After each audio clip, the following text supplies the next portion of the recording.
E aí pessoal, como estão? Tudo bem? Seguimos firme na nossa quarentena? Tem que ser, né? Para logo logo a gente já vai voltar aí, nós vamos estar com as nossas aulas presenciais de novo.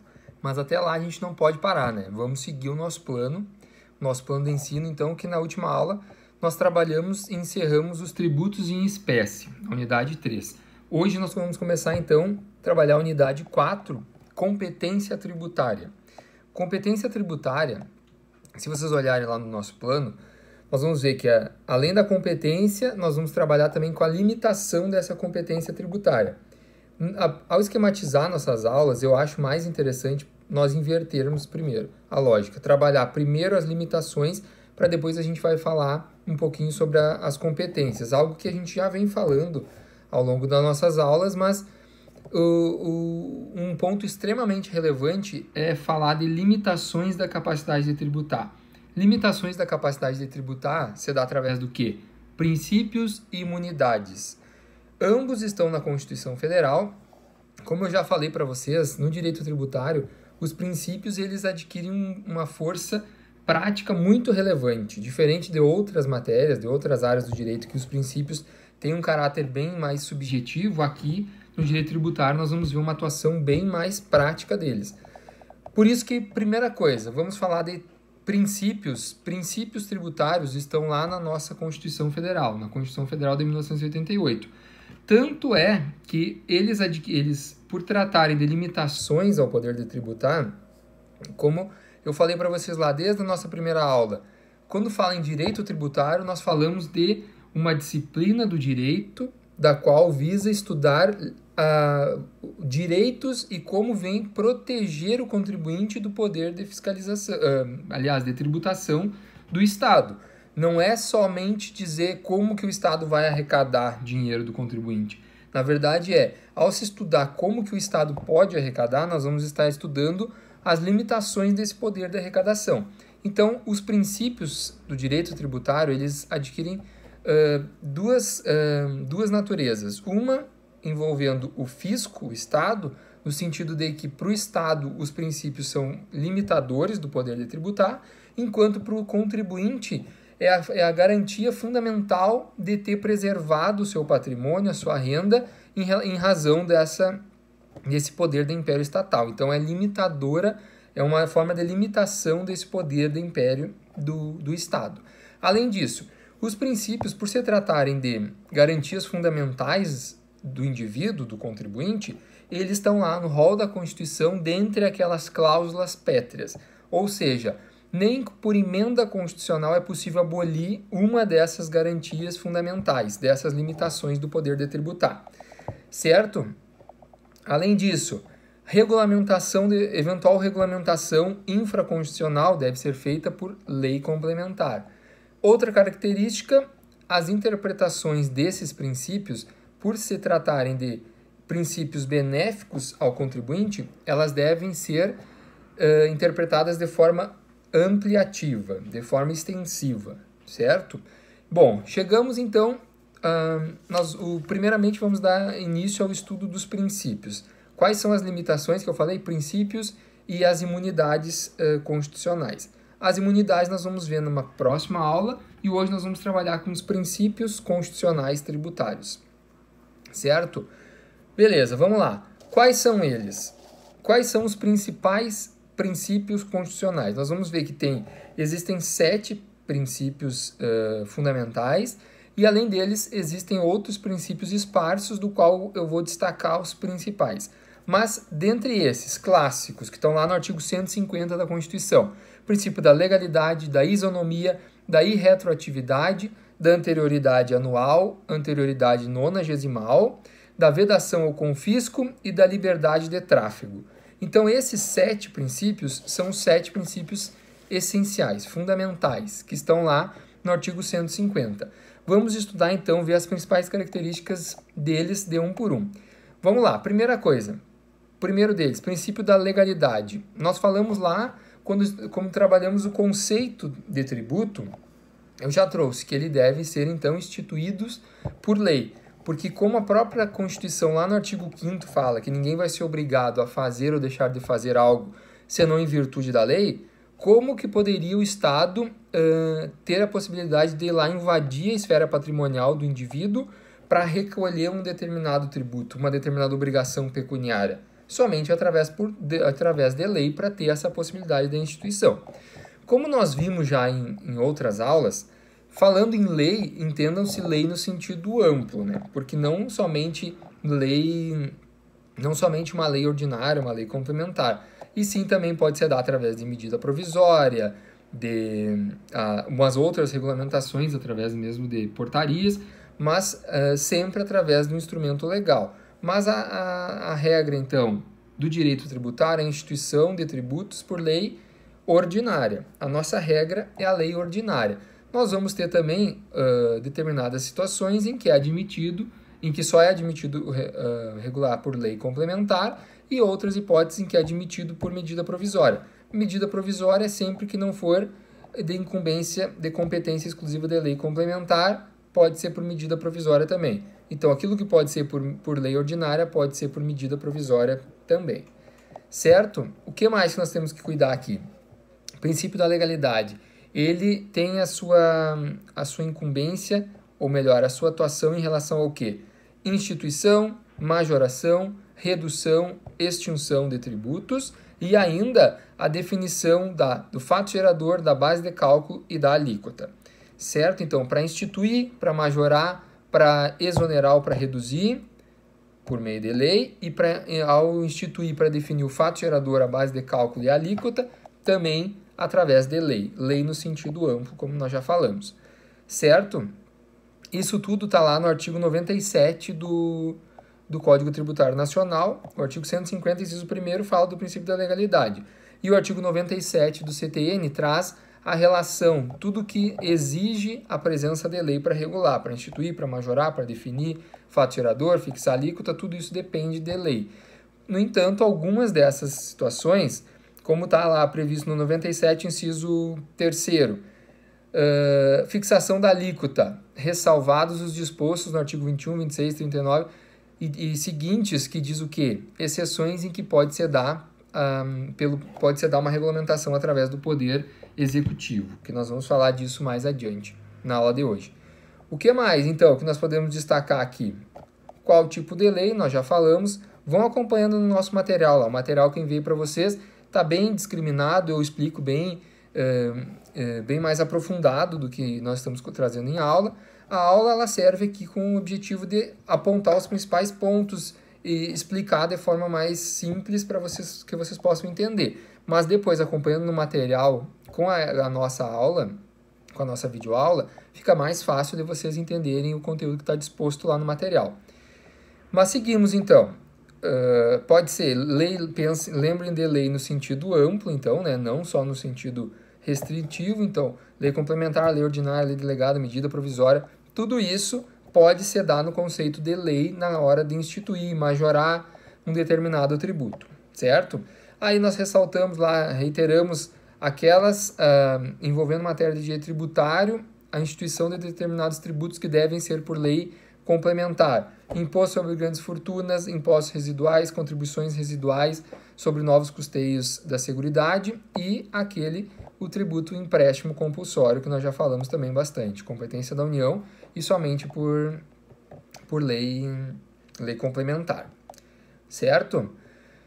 Então, o que mais? Nós temos que entender ali, eu botei uma observação grande ali para vocês, que entendam o seguinte, uma coisa é um tributo que deve ser instituído por lei complementar, como esse que eu falei, imposto sobre grandes fortunas, o empréstimo compulsório. Outra coisa é dizer que o imposto ele foi instituído por lei ordinária, mas ele necessita de uma regulamentação através de lei complementar. Eu botei 2 casos para vocês ali, por exemplo, o ISSQN, no qual exige uma lei complementar para definir quais são os serviços no qual vai incidir o imposto sobre serviço de qualquer natureza. Mas quem vai instituir o tributo são os municípios e o Distrito Federal, através, então, de lei ordinária. A lei ordinária institui, porém, a lei complementar de âmbito nacional, que vai trazer a limitação de quais serviços. Então, a lei municipal ela fica adstrita às regulamentações dessa lei complementar, certo? Então, existem... a regra é, todo tributo deve ser instituído, majorado por lei, sempre no sentido amplo, porém, existem algumas exceções no que tange à lei. Aí, que são aquelas questões que eu falei, alguns casos de exceção que pode ser dado por uma portaria, um decreto, de haver uma regulamentação também em relação a alguns tributos. No material de vocês, se vocês acompanharam, as exceções ao princípio da legalidade são situações em que, em razão de uma característica que tem em comum em alguns tributos, que são aqueles tributos extrafiscais, que quer dizer o quê? Que o objetivo deles não é somente arrecadar, mas sim também influenciar a sociedade, influenciar o mercado. Esses tributos têm por característica a possibilidade de serem alterados as suas alíquotas através de decretos ou portarias do Poder Executivo. Então, o Poder Executivo tem a possibilidade de alterar alíquotas de determinados tributos que têm como característica comum serem extrafiscais. Eu destaquei para vocês ali imposto à importação, imposto à exportação, o IPI, o IOF, o ICMS combustível e o CID combustíveis. Todos estes têm como característica serem tributos extrafiscais. Então, entendo que, havendo esse caráter de exceção, todos previstos na legislação, que autorizam o Poder Executivo de alterarem a alíquota desses determinados tributos por ato exclusivo do Poder Executivo, sem a necessidade de submeter ao Poder Legislativo. Certo? Seguimos, então. Ali eu trago algumas observações para vocês, se vocês acompanharem no material mais adiante, que o ICMS combustível e CID combustível, atente-se à seguinte observação. Eles, embora possam ter suas alíquotas alteradas pelo Poder Executivo, esse somente pode reduzir ou restabelecer a alíquota máxima fixada por lei. Então, ele teria um teto, ele não pode ultrapassar o teto fixado por lei. O Poder Executivo pode reduzir ou voltar ao teto que foi fixado, mas não poderia majorar o ICMS combustível e CID combustível, senão por meio de lei. Outra coisa que é importante, o artigo 37, aquelas que eu falei para vocês agora há pouco, que traz todas as situações envolvendo o direito tributário que exige que sejam realizadas por lei. Então, esse artigo 97, o STF já entendeu que ele é um rol taxativo. Portanto, tudo que não esteja no artigo 97 do Código Tributário Nacional não exige, então, a necessidade de lei propriamente para que seja feito a sua alteração. Certo? Então, ali eu refiro ainda que a questão envolvendo a modificação da data para o pagamento do tributo não está lá no rol do 97, então o STF entendeu que não necessita de lei. Ou seja, pode, então, o fisco alterar a data do recolhimento. O recolhimento de um determinado tributo era sempre no mês de abril, ele pode antecipar para o mês de janeiro, sem problema nenhum. Ainda que seja antecipatória, que o contribuinte ele tenha, de certo, indiretamente um prejuízo, no sentido de que ele teria que pagar só daqui 3 meses e daí passa a ter que pagar no mês seguinte, o STF entendeu que isso não é majoração de tributo. Então, pode o fisco alterar a data do pagamento do tributo, seja antecipando ou alongando, sem a necessidade de lei. Então, pode, por um ato do Poder Executivo, da administração pública, fazer essa alteração. Certo? Outra coisa que não constitui majoração de tributo e, portanto, não exige a presença de lei é a atualização monetária, atualização do valor monetário da base de cálculo do determinado tributo. Ou seja, nós vai ter uma incidência de um tributo sobre um determinado montante. Fazer a simples atualização monetária desse montante não é considerado majoração do tributo, por mais que na prática vai aumentar o valor do tributo a ser pago, porque aumentou o valor da base de cálculo, a alíquota incidindo numa base de cálculo maior, obviamente que o valor final vai ser maior também. Mas a mera atualização não é considerada majoração do tributo, portanto, pode ser feito sem problema nenhum e não é considerado majoração. Então, não exige uma lei determinando a majoração. Ela pode ser feita sem a necessidade de lei e nem tampouco deve respeitar o princípio da anterioridade, que nós vamos ver mais adiante. certo? O princípio da legalidade é tranquilo, é basicamente isso. Então, para que o tributo seja instituído, majorado, exonerado, para que o fato gerador seja definido, a base de cálculo e as alíquotas, necessariamente exige-se a presença de lei. Nós vamos ver que algumas situações pode se dar por um ato do Poder Executivo, que tem algumas exceções, como eu falei, aqueles tributos com característica comum de serem extrafiscais. Pode ter a sua alíquota majorada ou reduzida por um ato do Poder Executivo, não exigindo, então, a presença de lei, certo? Seguimos. Segundo princípio, princípio da isonomia. O princípio da isonomia, como o próprio nome diz, ele busca uma igualdade entre os contribuintes, mas é aquela igualdade no sentido geral, no sentido jurídico amplo. De que forma? Nós devemos tratar aqueles que são iguais de forma igual e os diferentes de forma diferente. Então, nós não podemos dar um tratamento igualitário para o indivíduo que ganha 10 salários mínimos para aquele que ganha 1 salário mínimo. Então, tem que haver essa distinção, buscando, então, uma igualdade de tratamento entre esses desiguais, certo?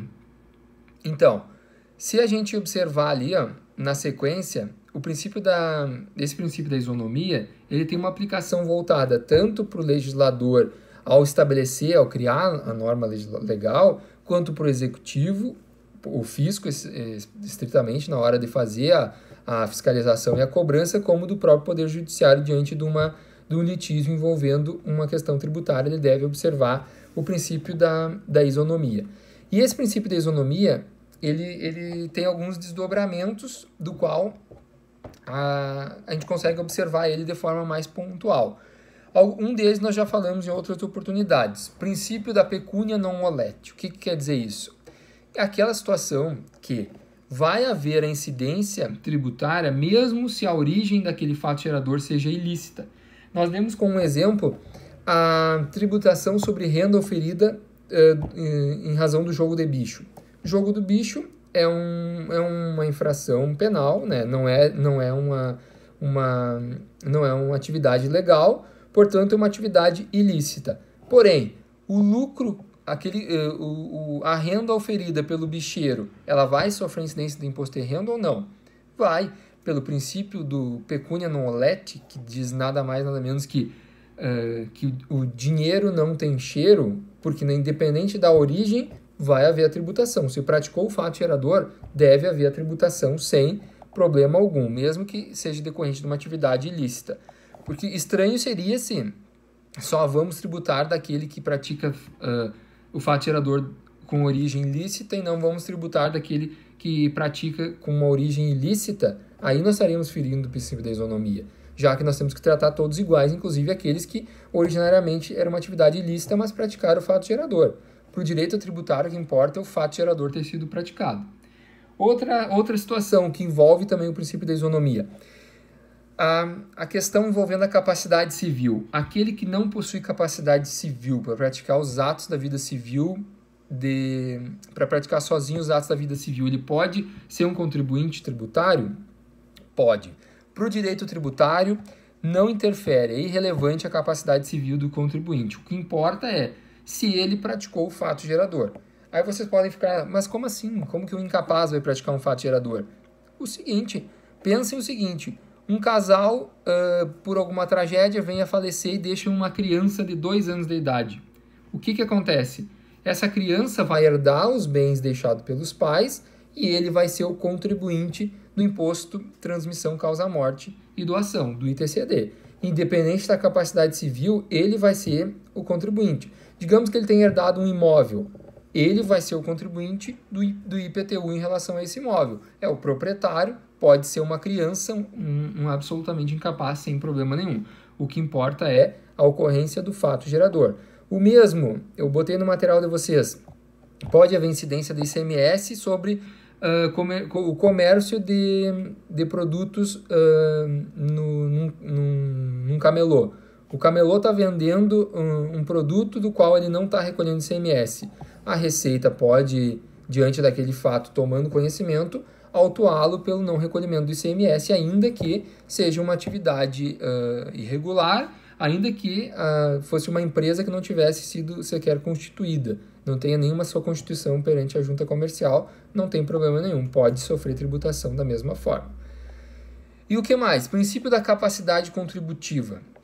Esse aqui é um ponto bem importante. Ó. Capacidade contributiva, nós vamos observar ali, ó, capacidade vertical, contribuintes que possuem capacidade contributiva diferente devem ser tratados de forma diferente.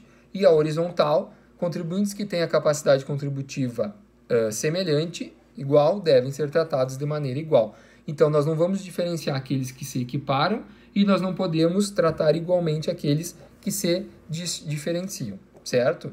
Então, isso é um outro ponto extremamente relevante aqui, porque além de tratar os diferentes de forma diferente, nós devemos tratar igualmente aqueles que têm a mesma capacidade contributiva, sem haver uma distinção ou favorecimento, seja em razão da função, da origem, nada disso. Devem ser tratados todos de forma igualitária, certo? O que mais que nós podemos destacar aqui do imposto, do princípio da isonomia? Que nós devemos, então, o objetivo quando falamos aqui da capacidade contributiva, tributar os contribuintes na proporção de suas riquezas, proporcionalmente às suas riquezas. E falando em proporcionalidade, é importante se distinguir uma coisa. Uma coisa é proporcionalidade e outra é progressividade. Quando nós buscamos, então, uma isonomia com base na capacidade contributiva, nós devemos ter cuidado em relação a isso. Proporcionalidade, pense o seguinte, ó, se nós observarmos apenas a proporcionalidade, o indivíduo que ganha R$1.000 pagando 10% de uma alíquota que incide sobre a renda, R$1.000, 10% daria R$100. O indivíduo que ganha 10.000, 10% daria R$1.000. Isso é proporcionalidade. Quanto maior a base de cálculo, maior é o valor pago, mas todos pagam proporcionalmente. Outra coisa é a progressividade. Progressividade leva em conta a capacidade contributiva efetivamente. Ou seja, aquele que ganha R$10.000 teria uma capacidade de contribuir maior do que aquele que ganha apenas R$1.000. R$100 para o indivíduo que ganha 1.000 faz uma grande diferença. O R$1.000 para aquele que ganha 10 faz diferença, mas pensando nas necessidades faz menos diferença do que os R$100 daquele que ganha 1.000, pensando num grupo familiar, por exemplo. Então isso deve-se ter um cuidado quando fala-se em progressividade e proporcionalidade, certo? Além disso, eu já vou explicar melhor um pouquinho sobre progressividade, mas pense então essa diferença, progressividade e proporcionalidade. Eu já vou explicar um pouquinho melhor sobre isso. Mas a progressividade, que é leva em consideração a capacidade contributiva. Quanto maior a capacidade, maior o valor tributário que vai incidir, que esse contribuinte vai pagar. Nós vamos ter uma progressividade fiscal, que é exatamente isso, envolve a maior capacidade de renda do indivíduo. Quanto maior a renda, maior o patrimônio, mais imposto ele pode pagar. Então, nós vamos levar a progressividade de forma fiscal que leva em conta estritamente essa questão do recolhimento. E existe também a progressividade extrafiscal, que tem por objetivo a questão, semelhante aos tributos extrafiscais, o objetivo dele não é arrecadar mais com base na maior possibilidade de pagar, e sim progressividade extrafiscal com o objetivo de influenciar ele. Eu vou ter uma progressividade na alíquota, por exemplo, do IPTU, para que ele dê uma destinação adequada para aquele determinado imóvel. Mas aqui, vamos falar progressividade simples e progressividade gradual. Tem uma grande diferença aqui. A progressividade simples, eu botei no material de vocês ali, vocês vão entender agora. Fica bem simples. Digamos que um tributo, eu botei o exemplo do imposto de renda se a alíquota fosse de 10% para quem oferece renda até R$3.000. O indivíduo que ganha, então, até R$3.000, pagaria, reduzindo, então, 10%, ele receberia líquido 2.700. Digamos que, a partir de 3.001, a alíquota do imposto de renda fosse de 20%. Se o indivíduo tem um aumento, ganhasse 13.200, ganhou R$200 do aumento, se fosse uma progressividade simples, aí já teria passado para a alíquota de 20%. 20% sobre os 13.200, o que ele receberia líquido seria R$2.560, ou seja, menos do que se ele não tivesse recebido aumento. Então, para ele seria mais vantajoso não receber R$200 de aumento, porque ele teria uma redução menor. Pensando nisso, e para garantir de fato uma isonomia, então, no Brasil, a questão do imposto de renda adota-se na seguinte forma: progressividade gradual. Se até R$3.000 a alíquota é de 10, a partir de R$3.000 e 1 é 20, nós vamos tributar da seguinte forma. Primeiro pegamos os R$3.000 e incide a alíquota de 10%. Fica líquido 2.700. O excedente aos 3.000, os R$200, esse aí vai adotar a alíquota de 20%, que daí vai ter um desconto de R$40. Então, com o aumento, que ele passou a ganhar 3.200, o que ele vai receber líquido é 2.860. Então, dos R$200 que ele teve de aumento, do salário de 3.000 que aumentou para 3.200, o ganho real, o ganho líquido, vai ser de 160, porque nós vamos descontar aquele dos R$200 a alíquota de 20%, que vai se dar só sobre o excedente, a primeira margem. Até R$3.000 é 10%. Fizemos um cálculo ali. Tudo que exceder 3.000 incide a alíquota maior de 20%. E assim progressivamente. Dessa forma, então, para esse nosso exemplo, o empregado então ganhou um aumento de R$200, aí tem um aumento efetivo. Ainda que não seja líquido R$200, mas ele teve um aumento do ganho efetivamente. Certo?